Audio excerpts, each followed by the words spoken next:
तमाम व्यवस्थाओं को देखते हुए मुख्यमंत्री योगी आदित्यनाथ, और इस वक्त बीआरडी कॉलेज की तस्वीर है आपकी टीवी स्क्रीन पर, सीधी तस्वीर इंडिया न्यूज उत्तर प्रदेश उत्तराखंड पर आप देख पा रहे हैं। सीएम का गोरखपुर का दौरा, गोरखपुर में मुख्यमंत्री योगी आदित्यनाथ लगातार सक्रिय। व्यवस्थाएं आखिरकार किस तरह से सुधारी जाएं, ये सरकार की प्राथमिकता, और इसी पर चलते हुए दिखाई दे रहे हैं सीएम योगी आदित्यनाथ।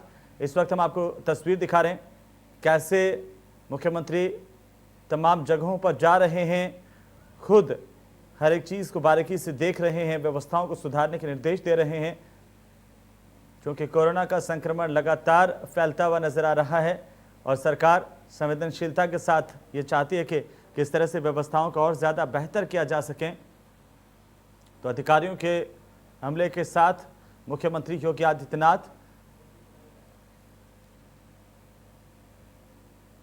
तमाम चीज़ों को बारीकी से देखते हुए, और ये गोरखपुर से सीधी तस्वीरें हम आप तक पहुंचा रहे हैं।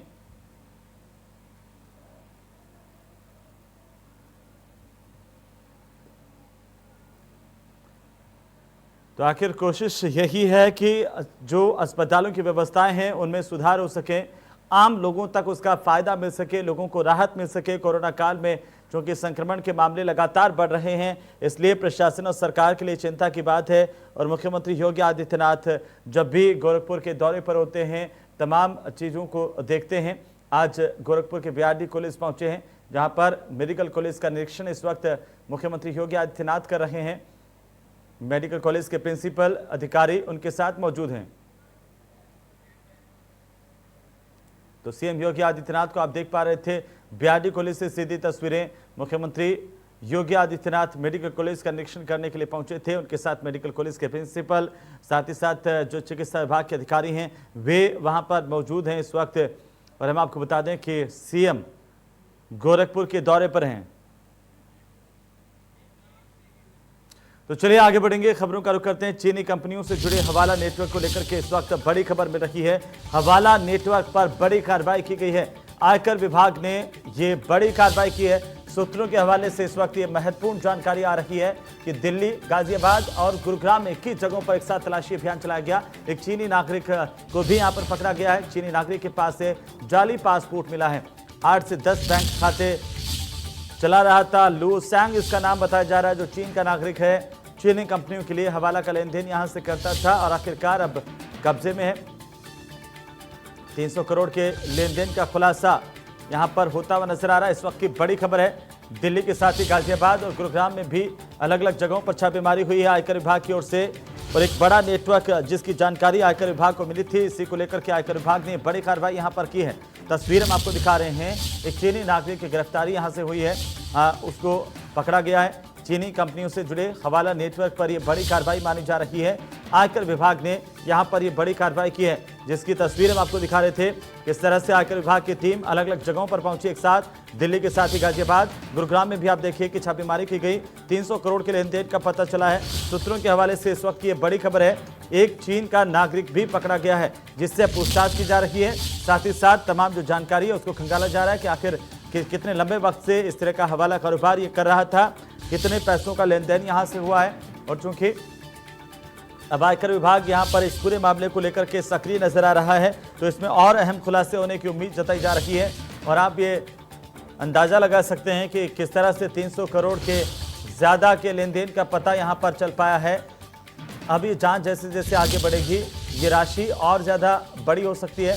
कुछ और नाम इसमें सामने आ सकते हैं, कौन कौन लोग हैं जो इसमें जुड़े हुए हैं, उनको लेकर के भी अब जांच होगी।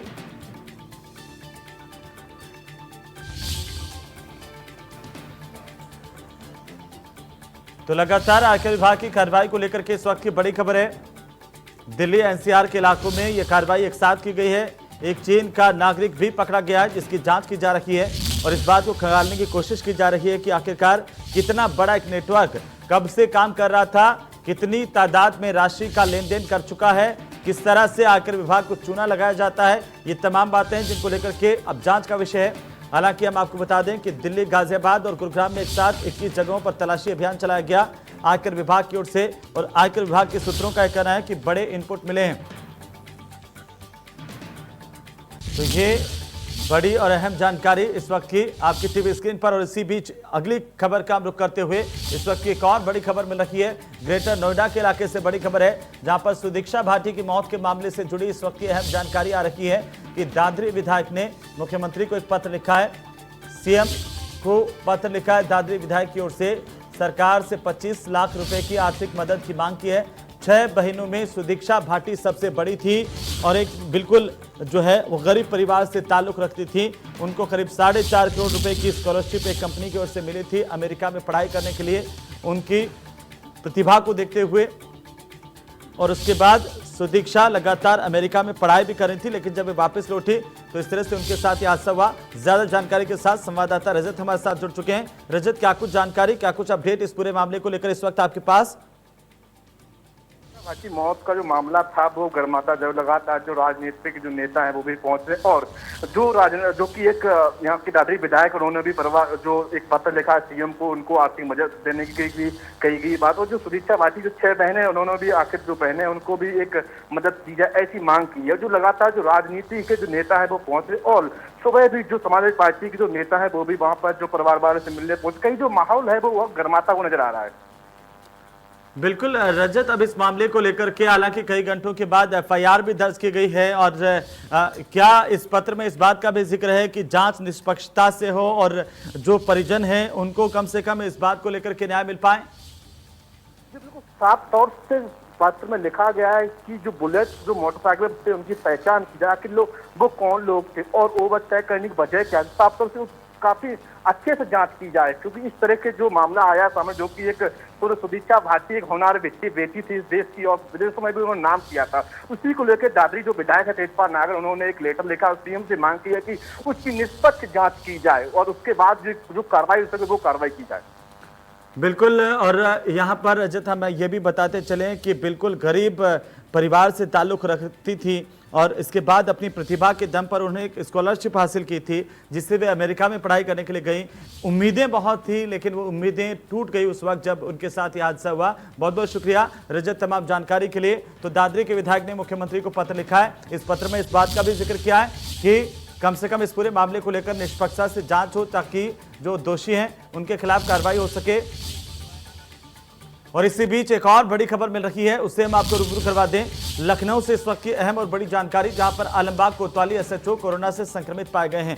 एसीपी भी कोरोना पॉजिटिव पाए गए हैं और थाने में करीब 1 दर्जन पुलिसकर्मियों को खतरा बढ़ गया है। सभी पुलिसकर्मियों की इस वक्त जांच करवाई गई है। सोमवार को पकड़े गए बदमाशों में से कोरोना पॉजिटिव था, इस बात की जानकारी भी मिली है, जिसकी वजह से बाकी थाने के स्टाफ तक कोरोना पहुंचा और पुलिस महकमे के भीतर इस वक्त कोरोना की स्थितियां बेहद संदिग्ध हैं। अब इस पूरे मामले को देखते हुए हालांकि पुलिस प्रशासन की ओर से भी एहतियातन कदम उठाए गए हैं। मेडिकल विभाग भी तमाम जो थाना है उसकी जांच कर रहा है। एसीपी भी कोरोना से पॉजिटिव पाए गए हैं।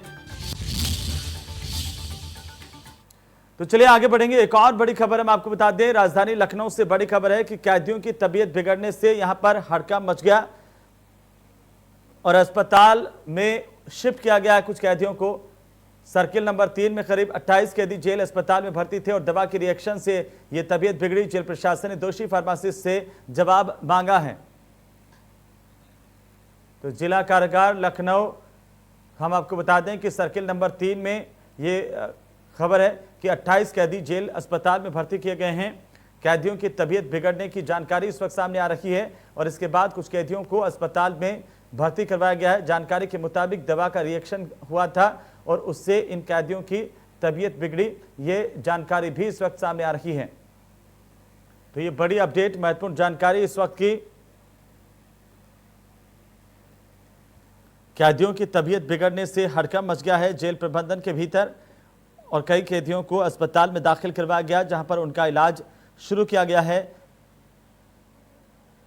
प्रारंभिक तौर पर जो जानकारी अभी सामने आई है उसके मुताबिक हम आपको बता दें कि एक दवा का रिएक्शन किया गया, रिएक्शन हुआ जिससे ये कैदियों की तबीयत अचानक से ख़राब हुई। हालांकि इन्हें अस्पताल में शिफ्ट किया गया है, जेल अस्पताल में तमाम कैदियों को शिफ्ट किया गया है। इसे लेकर के अब ये जांच का विषय भी है कि आखिर इतनी बड़ी संख्या में एक साथ कैदियों ने क्या दवा खाई थी कौन सी वो दवा थी जिसके रिएक्शन से 28 कैदी जो है बीमार पड़ गए।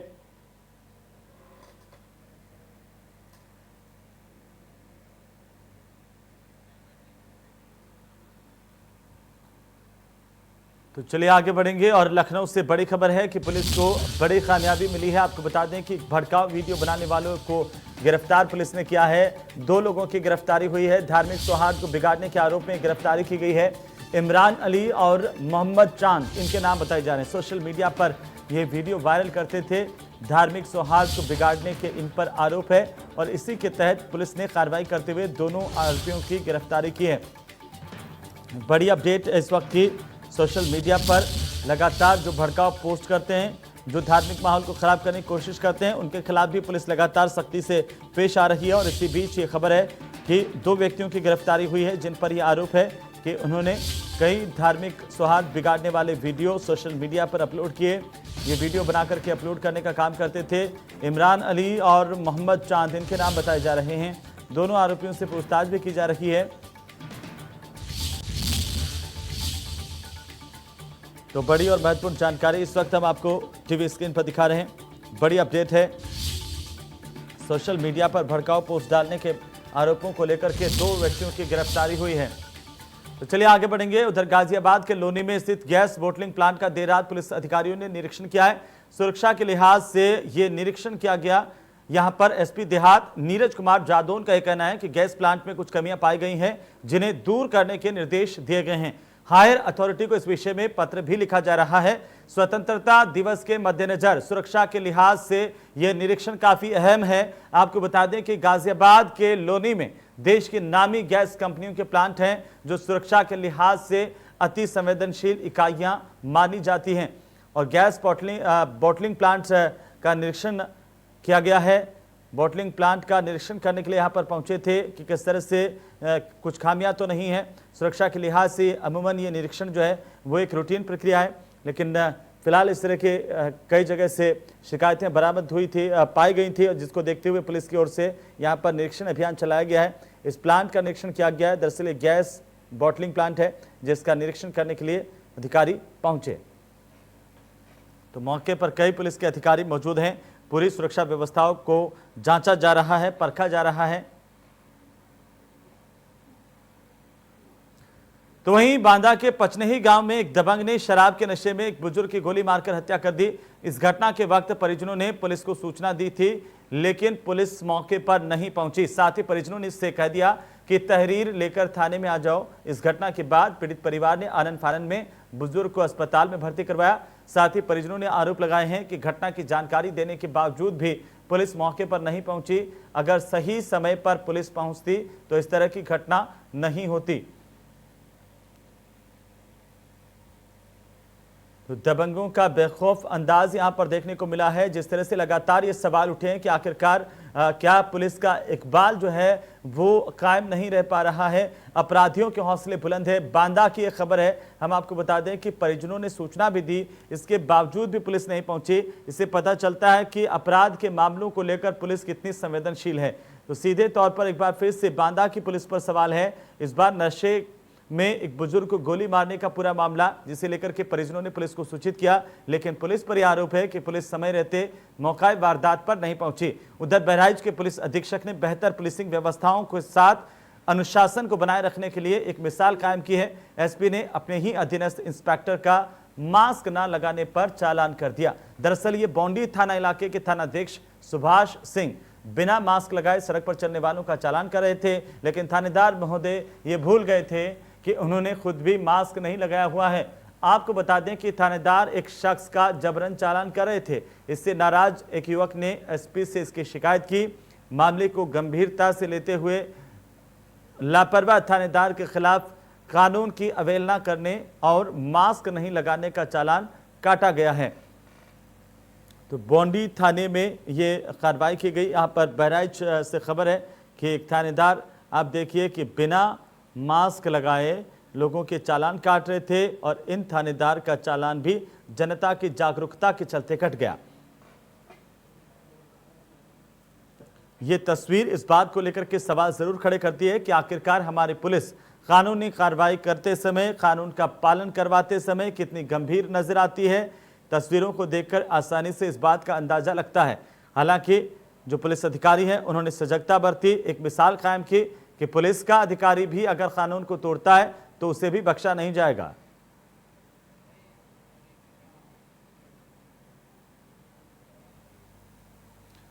तो चलिए इसी बीच अच्छी और बड़ी खबर हम आपको बता दें कि गोल्ड मेडल से सम्मानित होंगे देवी पाटन मंडल के डीआईजी। बेहतर पुलिसिंग के लिए डीआईजी डॉक्टर राकेश सिंह का सम्मान किया जा रहा है। एसआई रणजीत यादव को silver medal, constable Mithilesh Singh और अबरार खान को सिल्वर मेडल दिया जाएगा। साथ ही स्वतंत्रता दिवस पर प्रदेश की सरकार की ओर से ये सम्मान दिया जाएगा। इस वक्त की बड़ी खबर, लिस्ट में डीआईजी समेत 4 पुलिसकर्मियों के नाम हैं। वो नाम हमने आपको बताया।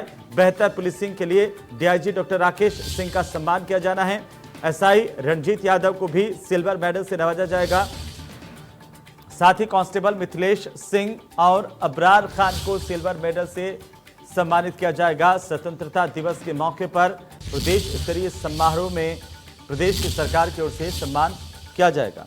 तो चलिए आगे बढ़ेंगे। आपको बता दें कि लखनऊ से अगली खबर, जहां पर 4 पीसीएस और 1 आईपीएस का तबादला होने की जानकारी मिल रही है। बागपत में बीजेपी के नेता की हत्या में लापरवाही को लेकर के गाज गिरी है। एसपी सिटी अनित कुमार का तबादला किया गया है।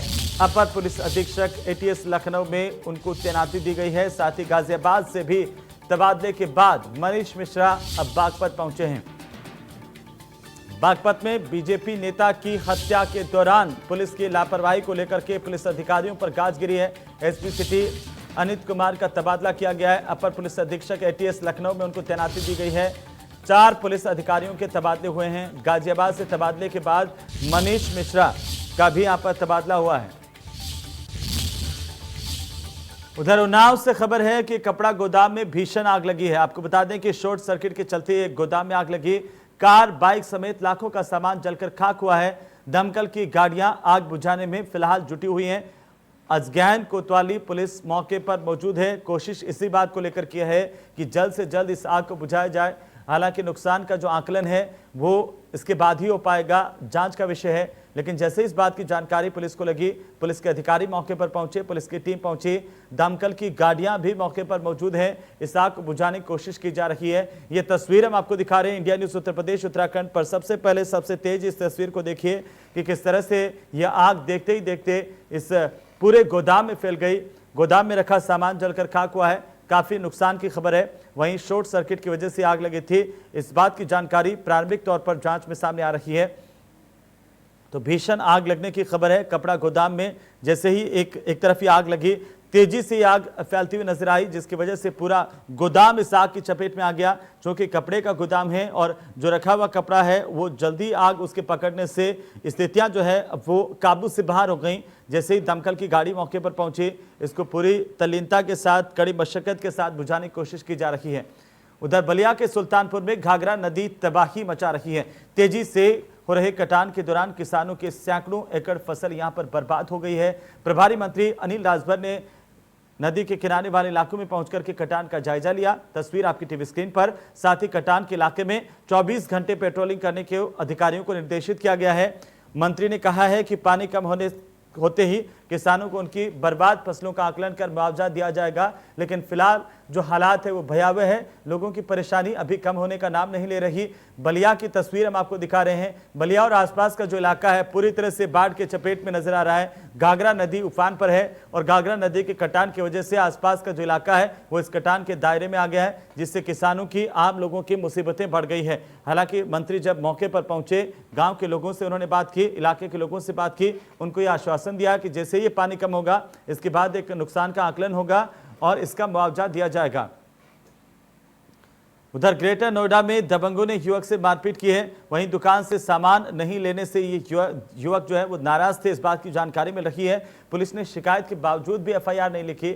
2 दिन से पीड़ित परिवार थाने के चक्कर काट रहा था, इसके बावजूद इनकी एफआईआर नहीं हुई। पुलिस ने पीड़ित पर मुकदमा उल्टा दर्ज किया। मारपीट की घटना सीसीटीवी के कैमरे में भी कैद हुई है। इस घटना की तस्वीर हम आपको दिखा रहे हैं कि किस तरह से ग्रेटर नोएडा में जहां एक तरफ पुलिस पर कई आरोप लग रहे हैं, दूसरी तरफ पीड़ित पर ही उल्टा मुकदमा दर्ज किया गया। दबंगों ने एक युवक से मारपीट की थी। मारपीट की तस्वीर सीसीटीवी में कैद हुई है। वहां पर जो सीसीटीवी कैमरा लगा हुआ था उसके फुटेज हम आपको दिखा रहे हैं, किस तरह से पूरी घटना, पूरी वारदात हुई। दरअसल इसके बाद पुलिस को सूचना भी दी गई। पुलिस में एफआईआर लगाने की गुहार भी पीड़ित ने की, लेकिन पुलिस ने एफआईआर दर्ज नहीं की।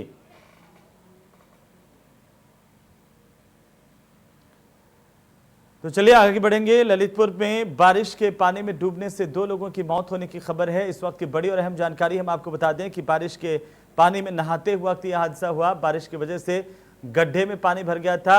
नारहट थाना इलाके के डोंगरा गांव की घटना है, जहां पर 2 की मौत हुई है बारिश के पानी में डूबने से।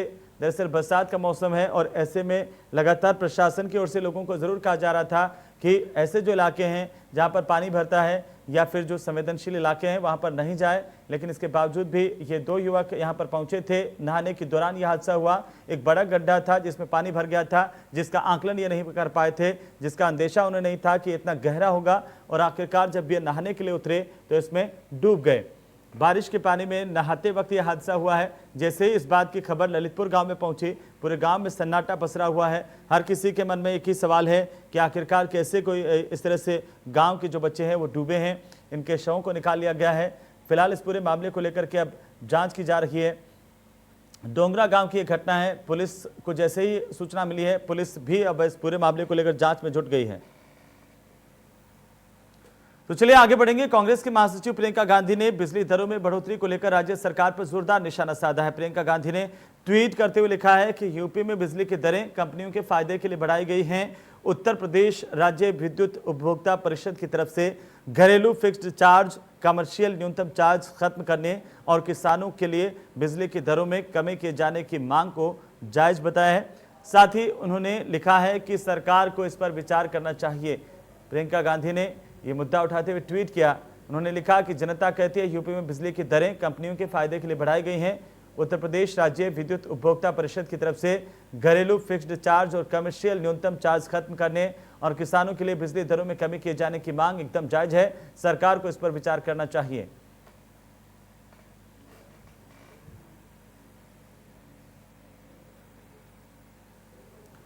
तो चलिए आगे बढ़ेंगे। ग्रेटर नोएडा से अगली खबर, जहां पर छात्रा सुदीक्षा भाटी की मौत के मामले को लेकर के एसपी समाजवादी पार्टी के नेता अतुल प्रधान वे मृतका के घर पहुंचे हैं। मृतका के परिजनों से इस वक्त समाजवादी पार्टी के नेता मुलाकात कर रहे हैं। परिजनों को न्याय दिलाने की मांग की जा रही है।